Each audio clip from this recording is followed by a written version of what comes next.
I died and became a dungeon core. My first visitors? Village kids who fell into my healing spring and walked out cured of deadly plague. Adults called it a miracle. Guilds called it worthless. No monsters, no loot.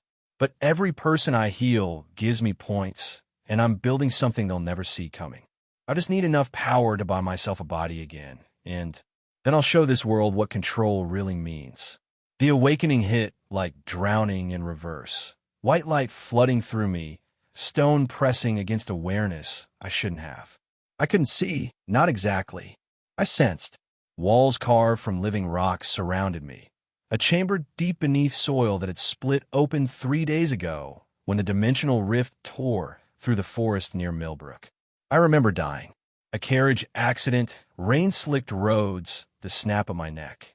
Then nothing. Then this.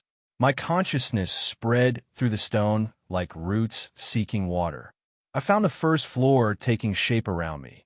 Warm springs bubbling up from somewhere deeper, their surface shimmering with light that had no source. The water called to me. Restoration, something whispered in my mind. That's what you are. I was still testing the edges of my new existence when the children found me. 3 village kids pushed through the entrance tunnel, daring each other forward. The oldest couldn't have been more than 13, a gangly boy with mud on his knees. Behind him, 2 younger girls clutched each other's hands. "It's warm," one girl whispered. The boy touched the spring's surface. Steam curled around his fingers.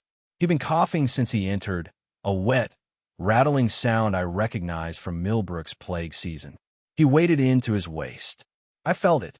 Then, energy flowing from him into me. As the water worked. Not much. A trickle. But when he climbed out, his breathing had cleared. The system interface I'd been ignoring flickered in my awareness. Plus 3 points. The girls went next. One had a rash across her arms that vanished in the water. The other's swollen ankle shrank back to normal. Plus 2 points. Plus 2 points. They ran back to the village, screaming about magic water. Within hours, Millbrook's sick lined up at my entrance. I healed them all. A farmer's infected leg. A blacksmith's burns. An elder woman who'd been coughing blood for weeks. Each one fed me points. Each one left whole. Plus 47 points by sunset. I spent them deepening the first floor, widening the chamber. The system showed me options I couldn't afford yet. Second floor springs that could cure disease, third floor pools that might regenerate lost limbs.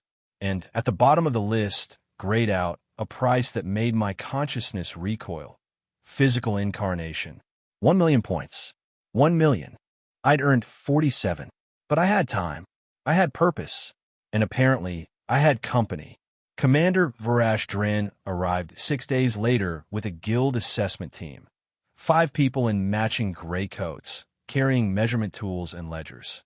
Dren himself was a heavy-set man with a permanent scowl and fingers stained with ink. He walked through my entrance like he owned it. "No monsters," he announced, splashing through the first floor spring without even removing his boots. "Notre Asura spons." No challenge rating whatsoever. His assistant scribbled notes. Classification: F grade. Lowest possible. Dren laughed. "Congratulations, Millbrook. You got a bathhouse. Charge copper coins for tired farmers to soak their feet. That's all this is good for." They left without speaking to anyone from the village. Without asking about the healings. Without caring. The system pulsed in my awareness. Guild classification recorded. F grade. No adventure stipends. No consortium protection. I didn't care about their rankings. But I felt the dismissal like a slap. Lord Magistrate Cashin Volcared. He arrived the next morning. A thin man in expensive robes, flanked by 2 soldiers who looked embarrassed to be there. He stood at my entrance and shouted into the darkness. As if I could answer. "This territory cannot afford an embarrassing rift," he declared. "You have 30 days to prove value, dungeon, or I'll have this entrance sealed and the land surrendered to the regional authority." Millbrook's reputation is fragile enough. He left without entering. Coward. 30 days. I had 30 days to prove I mattered, and the guild had just told the world I was worthless. That night, I heard her before I sensed her.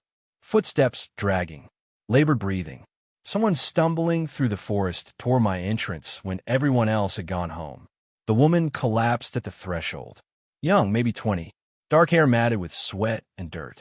Her side was wrapped in rags that had soaked through with blood and something worse. Infection. The wound underneath was festering, edges black with rot. She crawled through my entrance on her hands and knees. "Please," she whispered to the empty air. The children said I couldn't speak, couldn't touch her, but I could guide the warmth of the springs, let the light pulse brighter near the water's edge. She understood. Mira. I learned her name later, dragged herself to the first-floor pool and fell in.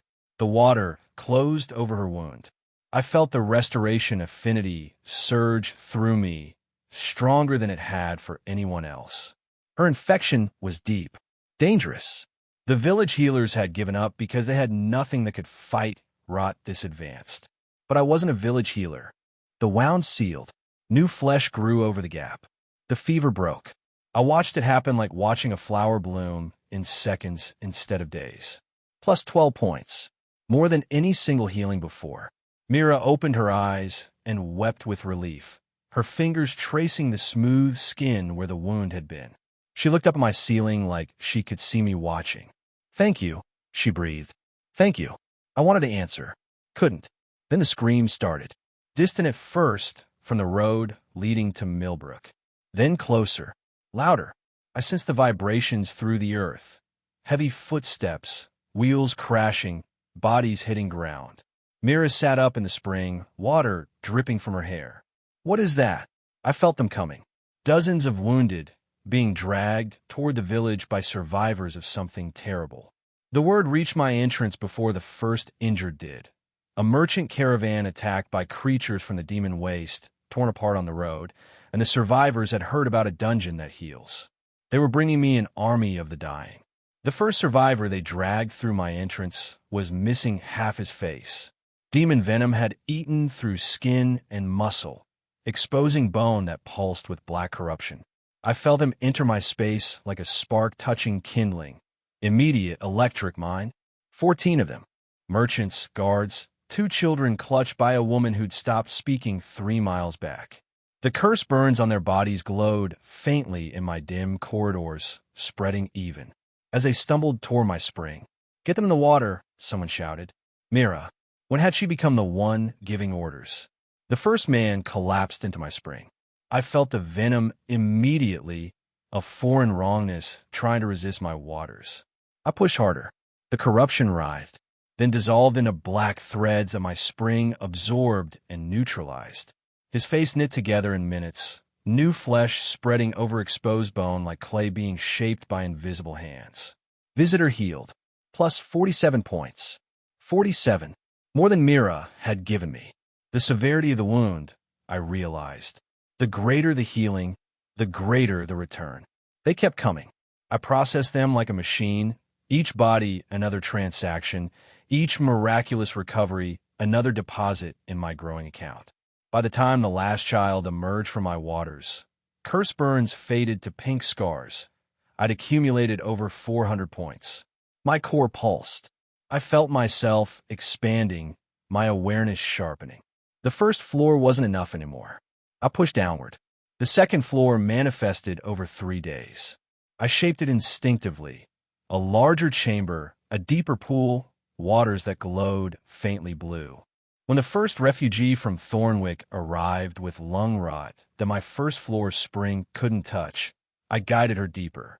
The second floor pool burned the disease from her chest in hours. Word spread despite everything. Cashin, the village elder who dismissed me as useless, tried to turn people away at the road. Superstition, he told a family carrying their fever-stricken grandmother. The guild hasn't sanctioned this place. They went around him. Arrived at my entrance at midnight. I healed the grandmother by dawn. 2 weeks passed. Then 3. My visitor count climbed past 200. And then I noticed something strange. I could sense them. Not just inside my dungeon, outside it. Mira, walking through Millbrook's market. The merchant with the reconstructed face, riding his cart toward the capital. The children who'd survived the caravan attack, playing in a village 40 miles away. Set. Invisible connections, linking everyone who'd bathed in my waters back to my core. I couldn't control them, couldn't speak to them, but I knew where they were. I felt their heartbeats like distant drums. My army of the grateful, scattered across the frontier. All of them carrying a piece of me they didn't know existed. They carried Yenna Thrace through my entrance on a makeshift stretcher, and the soldiers who'd brought her didn't even pause to set her down gently. They dropped her at the water's edge and ran. Demon waste survivor, one muttered. As he fled, 3 years cursed. She's guild. Let the guild deal with her. Her left arm was a ruin. Black veins spread from shoulder to fingertips, the flesh between them gray and necrotic. But she was conscious. Her eyes, one brown, one milky white from a scar that crossed her face, tracked the soldier's retreat with cold fury. Cowards, she whispered. Then her gaze found my spring. So this is the miracle everyone's whispering about. I guided her deeper. First floor wouldn't touch that curse. I could feel its age, its depth, the way it had rooted into her bones over 3 years of failed treatments. Second floor made her scream, but only slowed the spread. Third floor, I've been saving it.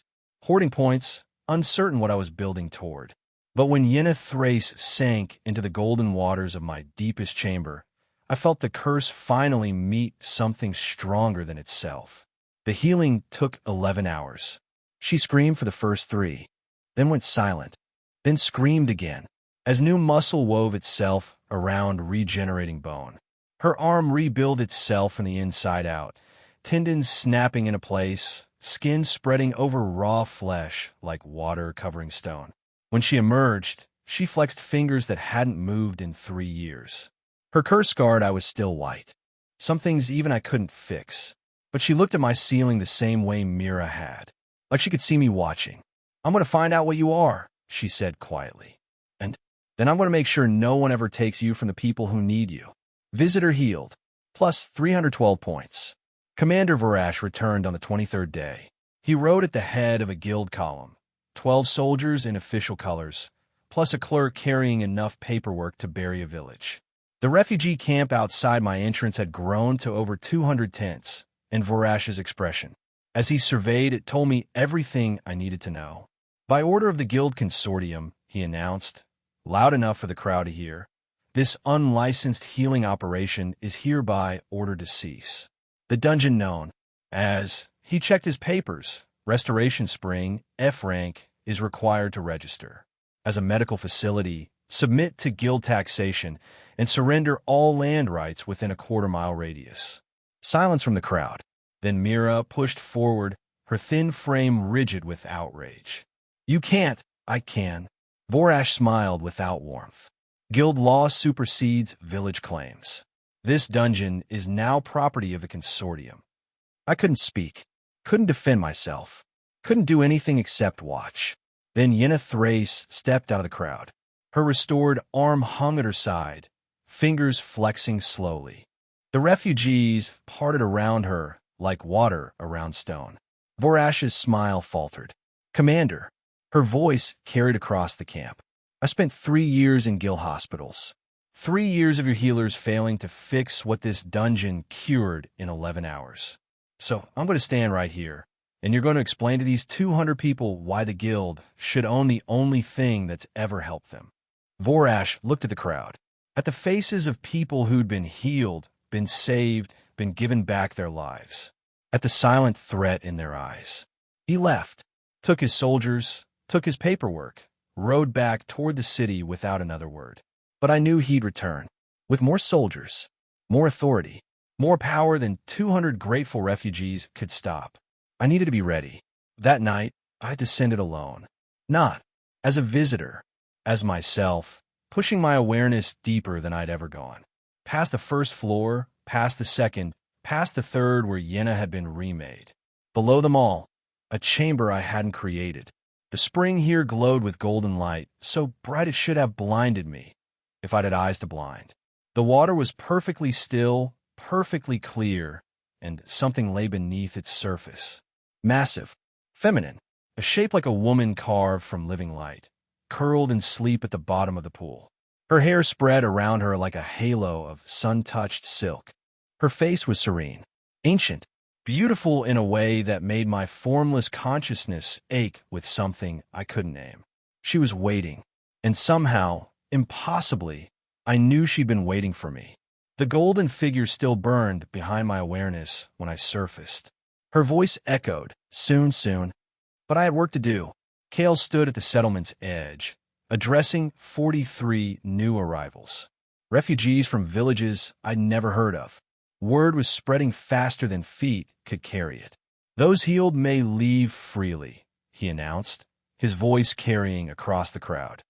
But those who stay contribute. Builders build. Farmers farm. Soldiers protect what we're building here.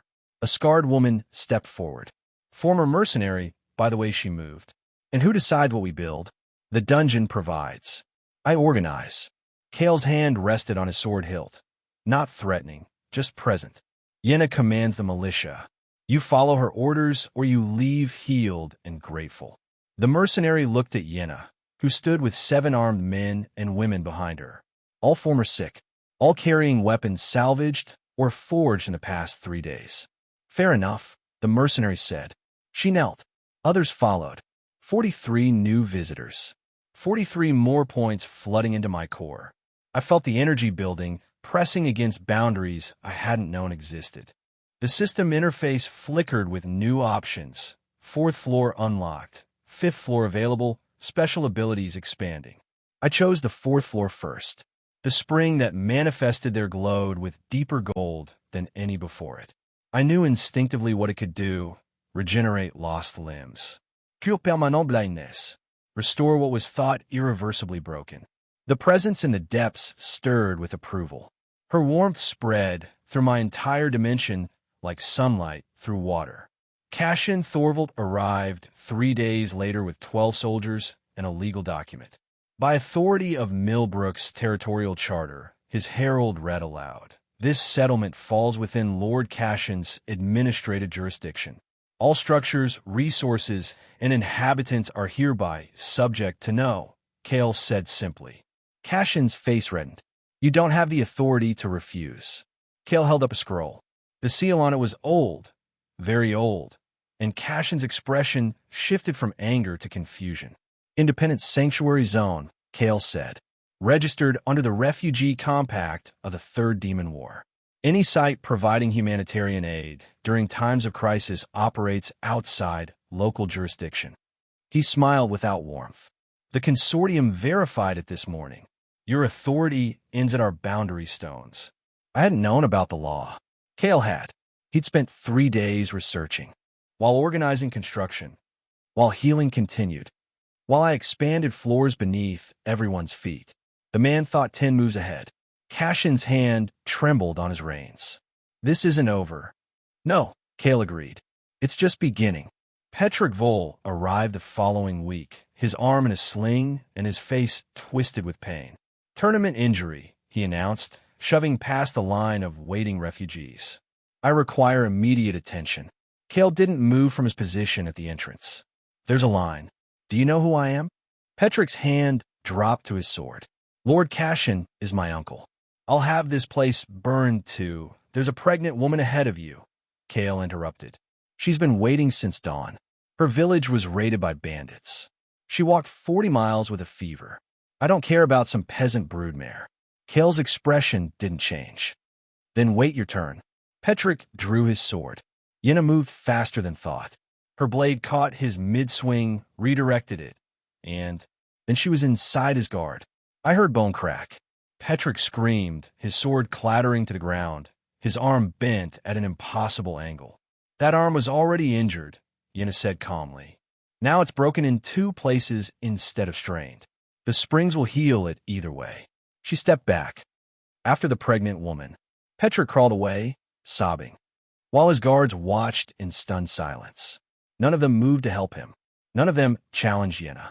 The pregnant woman entered my 1st floor. I healed her fever, strengthened her child. She wept with gratitude. Petrick's guards carried him in an hour later. I healed him too, but slowly, painfully, letting him feel every moment of bone knitting back together. A small cruelty. I was learning to enjoy them. Cassian's response came within days. Trade blockades on every road leading to the settlement. Merchant caravans turned back at Sword Point. Supplies that had been flowing freely suddenly stopped. The settlement had food for perhaps 2 weeks. Kale had anticipated this. Free healing. He announced at the crossroads where 3 major trade routes converged. For any merchant who brings supplies past the blockade, any goods, any quantity, the dungeon heals all ailments and asks only that you remember who helped you when no one else would. Merchants talked to other merchants. Within 3 days, a caravan broke through using back trails Cashin soldiers didn't know. The merchant's wife had been dying of consumption for months. She walked out on my second floor, breathing freely for the first time in years. More caravans followed. Cashin's blockade became a joke, traders actively seeking routes around it, competing for the privilege of supplying the settlement that healed for free. I gained 217 points in a single week. The 5th floor manifested with springs that cured diseases written into blood and bone. Hereditary conditions, ancient curses, things that healers in temples called divine punishment to excuse their inability to treat them. The 6th floor followed immediately. I couldn't stop, couldn't slow down. Each expansion brought me closer to her. The presence in the depths. Her voice was clearer now, a constant whisper beneath my thoughts. "You're almost ready," she said. "Almost strong enough to receive what I offer." "What are you?" I asked. "I am what you will become, and I am so very proud of you." The system interface pulsed with a new option I'd never seen before. Physical manifestation. Cost, 50,000 points. Current total, 12,847. A body, my own body. The ability to walk, to touch, to exist in the world beyond my walls. I was closer than I'd ever been. The royal messenger collapsed at the settlement's gate, his horse dead beneath him, his body covered in wounds that stank of corruption. Yenna dragged him to the springs. I healed him barely. The injuries weren't natural. Something in them resisted my power, fought against restoration. Demon touched. I'd heard the term, but never understood it until now. The messenger woke screaming. "The wastes," he gasped. The demon wastes erupted. Full incursion. The eastern armies. He choked on blood I hadn't fully cleared. Shattered. Commander Vorash retreats toward Millbrook. 3,000 wounded. All of the healers dead. 3,000 soldiers. All demon-touched. All dying. And no one left to save them. But me. Commander Vorash's armor hung in pieces, held together by dried blood and desperation. Behind him stretched 3,000 soldiers who looked more corpse than man, their wounds weeping black ichor that stank of sulfur and rot. The column filled the road for half a mile. I felt them before I saw them, a wave of agony pressing against my dimensional walls like a flood against a dam. "Stop!" Kale stood at my gates, hand on his sword. The mercenary I'd healed now served, as my voice in ways he didn't fully understand. "The dungeon has conditions." Vorash's jaw tightened. The man had commanded armies, broken enemy lines, watched kings bow. Now he faced a scarred mercenary blocking access to a healing spring. "My men are dying. Move aside. Kneel." Silence spread through the wounded ranks. Soldiers who could barely stand lifted their heads to watch. "You heard me." Kale's voice carried the cold certainty of a man who'd been dying once, who remembered the desperation of having nowhere else to turn. "This dungeon was rated F rank by your guild consortium. Economically worthless. A bathhouse for peasants. Your assessor Torvin said those exact words." Vorash's hand moved toward his shattered sword. "Your men have hours," Kale continued. "Some have less. I watched demon-touch corruption spread for weeks before I found these springs. I know exactly how much time they don't have." He pointed at the ground. "Kneel. Revoke the rating. Publicly. Then your army lives." The commander's pride fought his duty. I watched through my ambient awareness, feeling the tension like pressure in my walls. 3,000 points of visitor energy waited just beyond my threshold. Enough to expand. Enough to deepen. Enough to finally afford. Vorash dropped to one knee. The sound his armor made, cracked, broken, humiliated, echoed across the settlement. 3,000 soldiers watched their commander kneel before a healing spring that the kingdom had dismissed as worthless. I, Commander Vorash of the Eastern Army, hereby revoke the F-rank classification of this dungeon. His voice was hollow. Its value exceeds any rating our system can provide. Kale smiled. It wasn't a kind expression. Welcome to the wellspring. The healing operation became controlled chaos. Yenna moved through the influx like a general commanding troops. Her quiet competence transformed into sharp authority. Critical cases to the deep pools. Stable wounds to the upper chambers. Anyone still walking goes last. I felt each soldier enter. Points flooded my system, 10, 50, 100, climbing faster than I could track. The demon-touched corruption fought my healing, requiring deeper springs and longer immersion. But every cure fed my growth. I spent points. As fast as I earned them, new chambers manifested from my walls. Secondary springs bubbled up from floors that hadn't existed an hour ago. I pushed my restoration affinity to its limits, generating healing waters in quantities that should have been impossible. 500 soldiers healed. 1,000. 1,500. The energy accumulated in my core like pressure building behind a dam. My system interface flickered with new options, abilities I'd never been offered, expansions I'd never dreamed possible. And there, at the bottom of the purchase list, the price I'd been working towards since my first moment of consciousness. Physical incarnation. 50,000 points. I was at 47,000. Climbing. The messenger arrived at midnight, slipping through the chaos of wounded soldiers. He found Cashin in the settlement's administrative building, the assessor's hand shaking. As he wrote frantic letters to the guild consortium, "The warband received your message." The messenger's eyes held something inhuman behind them. They're interested in the concentration of wounded prey. Cashin's quill stopped. "I want the dungeon destroyed. That's all. Once it's gone, the guild can restore proper order. The warband doesn't care about order." The messenger smiled with too many teeth. "They care about feeding. 3,000 souls, all weakened, all gathered in one place. You've given them a feast." "Wait, I didn't mean..." The messenger was already gone, leaving Cashin alone with the weight of what he'd done. Dawn brought screaming. 3 Ravager-class demons tore through the settlement's eastern wall. Lesser spawn poured through the gap, twisted creatures of claw and hunger that existed only to kill. The militia formed a desperate line, while wounded soldiers who could barely stand grabbed weapons. I felt the attack, as corruption pressing against my borders. Demons couldn't enter my dimension. My restoration affinity rejected their essence. But they could slaughter everyone trying to reach me. Kale fought at the front line, his sword carving through spawn. But for every creature he killed, 2 more emerged. The Ravagers hung back, coordinating, waiting for the defenders to exhaust themselves. We were losing. My point sat at 48,000. Not enough for incarnation. Not enough to do anything. But watch through my walls, as the people I'd healed died protecting me. Unless the deepest floor of my dungeon held something I'd never fully explored, a presence in the waters that had grown. As I grew, a consciousness that had been waiting since my first manifestation. She'd whispered to me in quiet moments, offering bargains I'd refused. Now I had no choice. I pulled my awareness down, past the healing chambers, past the secondary springs, into the golden depths where light itself seemed to breathe. The water there moved with purpose, with intelligence.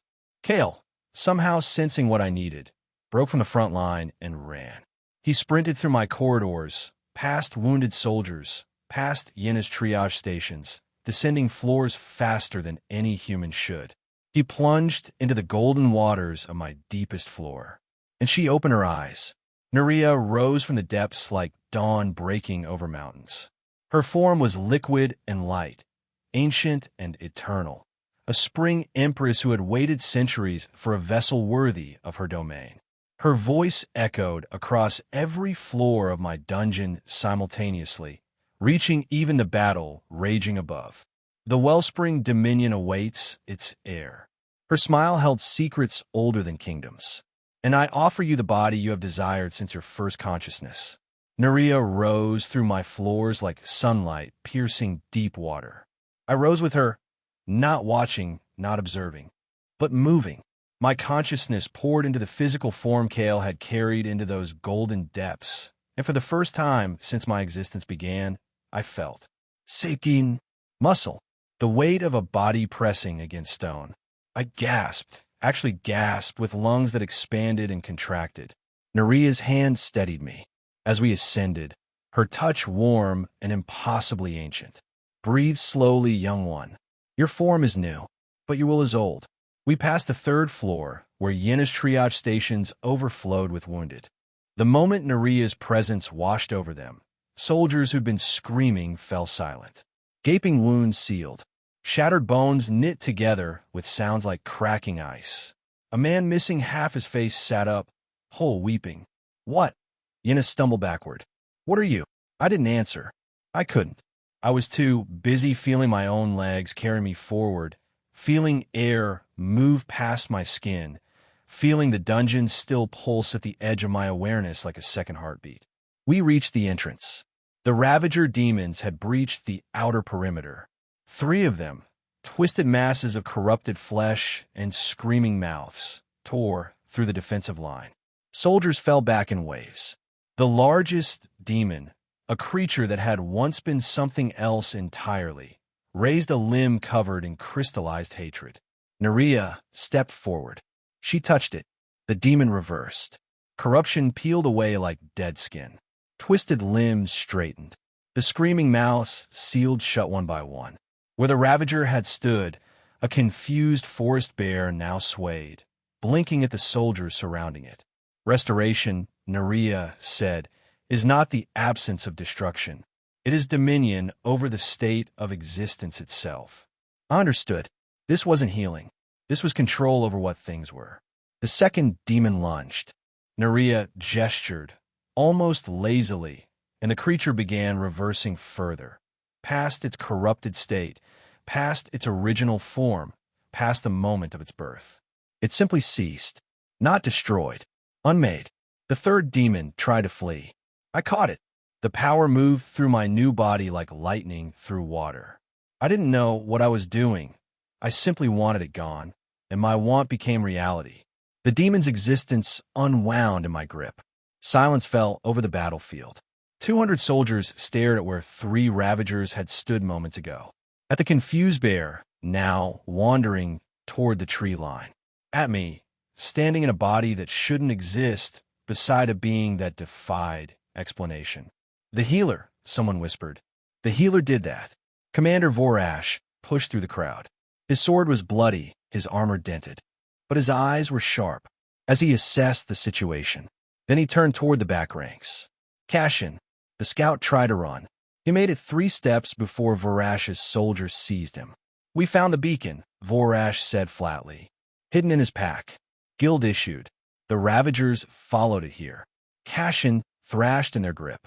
You don't understand. He's not human. He's a dungeon core wearing flesh. Everything he does is to accumulate power. Every healing, every saved life, it's all currency to him. I walked toward him. My new legs felt strange, too solid. But they carried me close enough to see the terror in his eyes. You're not wrong, I said. The words came from my own throat. My own voice, deep and resonant in mine. Cashin's accusations continued, more desperate now. He'll enslave the kingdom. Everyone who drinks from his springs becomes dependent, becomes his. The guild warned us about cores like him. The guild, I said, rated me F rank and left me to starve. I didn't need to say more. Vorash's fist connected with Cashin's jaw, and the scout crumpled. When I turned back, the soldiers had formed a rough semicircle around me.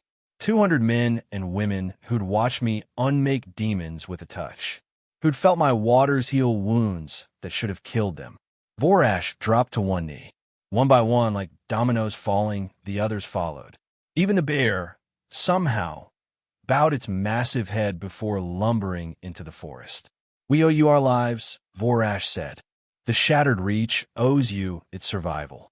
What would you have us call you? I looked at Naria.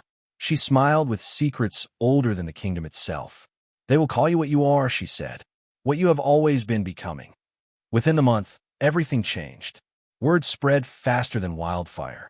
The Ravager horde that should have consumed Millbrook had been annihilated by a healer who walked like a man and commanded restoration. As absolute power, pilgrims began arriving, not dozens, but hundreds, then thousands. They came from every corner of the realm. The sick, the dying, the desperate. They filled the valley, built camps around my dungeon's entrance, waited days for their turn in the springs.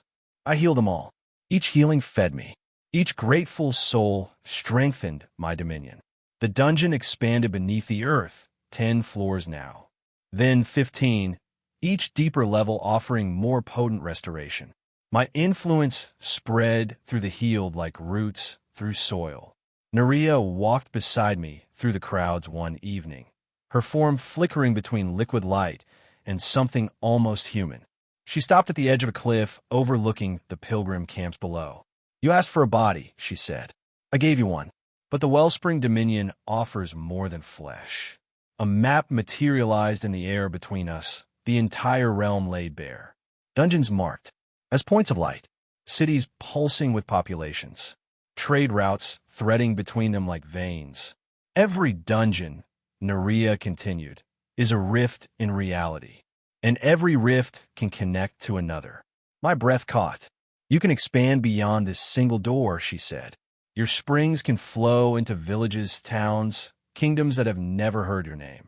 Every person healed becomes a thread in your tapestry. Every debt becomes a chain. I looked out at the thousands below, the sick who'd been abandoned, the desperate who'd had nowhere else to turn. I'd started as a formless consciousness in a forgotten dungeon, a healing spring that guilds called worthless. Now I stood in flesh, commanding power that could unmake demons and reshape existence itself. And Nerea was offering me the world. I made this choice long ago, I said, the moment I healed the first person everyone else abandoned. Nerea's smile widened. Then receive your inheritance, Healer King. She pressed her palm to my chest, and knowledge flooded through me. Every dungeon rift in the realm, every potential connection, every path to absolute dominion. I could feel them all, waiting. My hunger had only just begun. Then Nerea's hand clenched, and pain exploded through my new body. But first, she whispered, her voice, suddenly cold, as deep water. You must understand what you truly inherited when you accepted my gift. Her form shifted, ancient, vast, hungry. I have waited 3,000 years for a vessel ambitious enough to open every door. I tried to pull away. My body wouldn't respond. You wanted dominion, little core. Now you shall have it, as the vessel through which I reclaim mine.